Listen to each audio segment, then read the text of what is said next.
Hi, I'm Matthew, Bordeaux buyer for the Wine Society. And I'm Ewan from the Society's tasting team.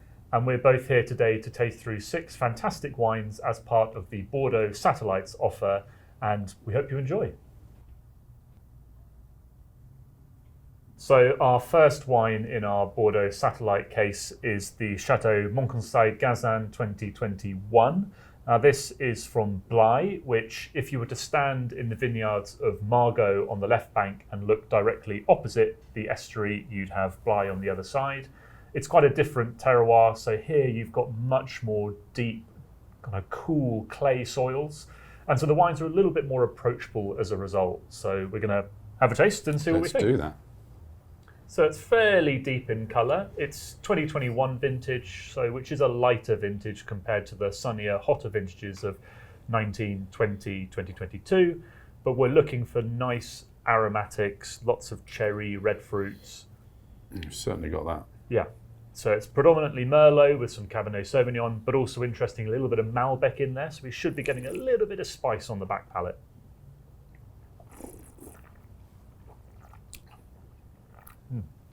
It's really fresh. Yeah. Really fresh. Super fresh.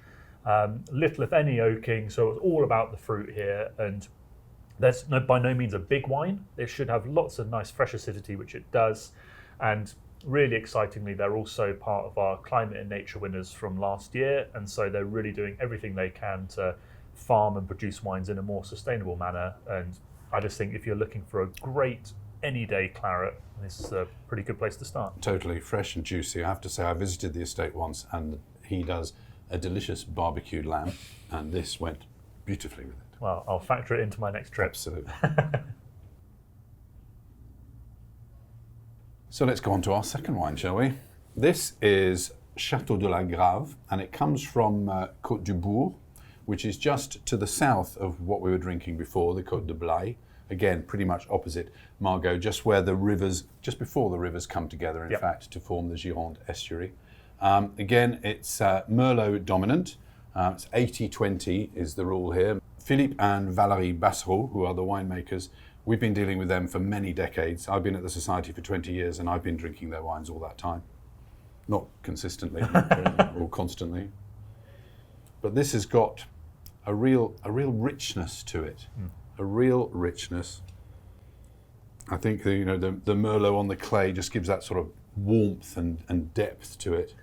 Yeah, definitely. Despite being the same vintage, 2021, I think that the more gravelly soils that you're getting in the Bourg are just giving that slightly richer, riper profile, and there's definitely a bit more oak as well. So you're getting a nice bit of cedar spice, and altogether a slightly more luxurious texture, which is fantastic. It's great. I love the fact that the oak is actually from used Pauillac barrels from across the river, 2 to 3 years old. It just adds a little bit extra. And they too are recipients of the climate and sustainability funding that we got last time. They're trying to come away from monoculture and getting more into polyculture, fruit trees, olives, and a little bit of livestock as well. Yeah, it's great to see a key wine producing region looking towards sustainability, so it's fantastic.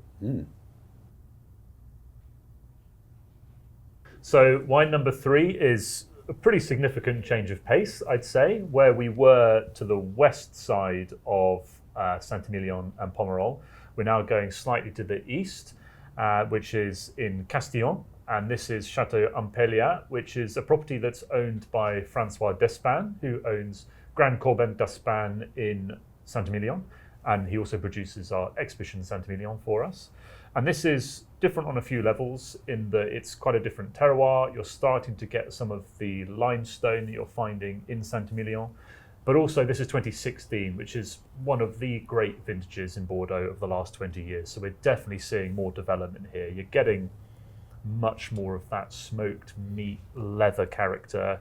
Not so much graphite, but lots of almost dried cherries and plum character. So, yeah, what do you think? I love it. I love that. You're right. That savoury character that's coming in there is absolutely delicious. It's Sunday roast, basically. You're smelling it and you're thinking that's already tempting you to the table. Yeah, definitely. So similar to the De la Grave, it's 80% Merlot and 20% Cabernet Franc. And so you're getting that nice lift from the front that's giving this slightly herbaceous undertone, which is just propping up that lovely ripe brambly blackcurrant fruit. And you've got such beautiful tannins there, Yeah. just sitting. It's just everything is sort of sitting on that bed of tannins. Yeah, It's definitely. fantastic. There's just more of everything. There's more structure. There's more ripeness and lots of lovely complexity. And that acidity coming through as well. So if your meat is particularly fatty, that will get through it in an instant. Definitely. I think it's safe to say that we both quite like this wine.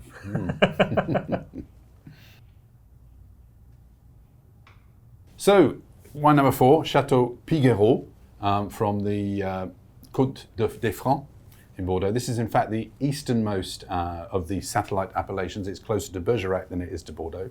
Again, we're talking Merlot and Cabernet Franc. 88% Merlot this time, so a little bit more, and 12% Cabernet Franc. And it's a delicious wine made by the Tienpont family. Nicolas Tienpont, of course, the famed winemaker of Vieux Château Certain. And he has no less effort put into this wine, which I think just is brilliant value for money. Don't know about you. Yeah, I think it punches well above its price tag. It's from 2020 as well, which is one of my favourite vintages, certainly of recent years. And you look at it, it's almost opaque in its colour, and really it's dark. got really dark, almost tarry character. And for me, I think the thing I like the most is the tannins. They're plentiful, but they're approachable. They're noticeable. They blend real structure, and I think it does say that this wine will age a little bit longer, probably another 3-4 years with ease. But it's got so much going on now, and a little lick of oak, which is just giving a really great spicy complexity to it. For me, it's really, really Moorish as well. You've got that complexity. You've got the acidity, which is juicy, and those tannins, which are just saying, take the next mouthful of whatever you're eating with it, and have another swig. Yeah, It's great. I think it's the first of the lineup that Bordeaux is often said as smelling and tasting a bit like cassis, and this has got real blackcurrant character, which is so good. Delicious.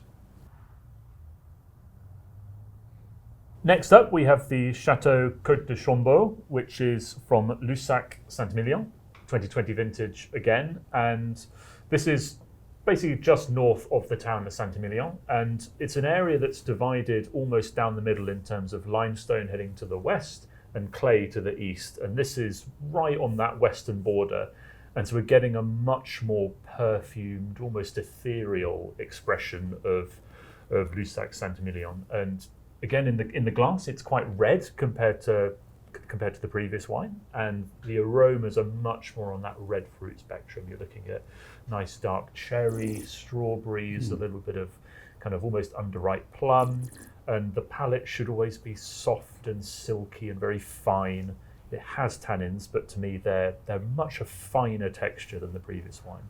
Definitely, you can feel them coating the mouth, but they're really smooth and light. They're creating the perfect envelope for the fruitiness and the freshness of the wine. And again, this is right back to that sort of fresh, crunchy fruit style as well that you're getting in there, which is absolutely delicious. Yeah, it shows the difference between the limestone soils and the slightly more clayey, sandy soils that you get outside, in that it's just a far more perfumed, lighter, finer style. But I'm still getting quite a lot of oak. I feel like it maybe needs almost a few more months, maybe another 6 months to a year, just for that oak to fully integrate.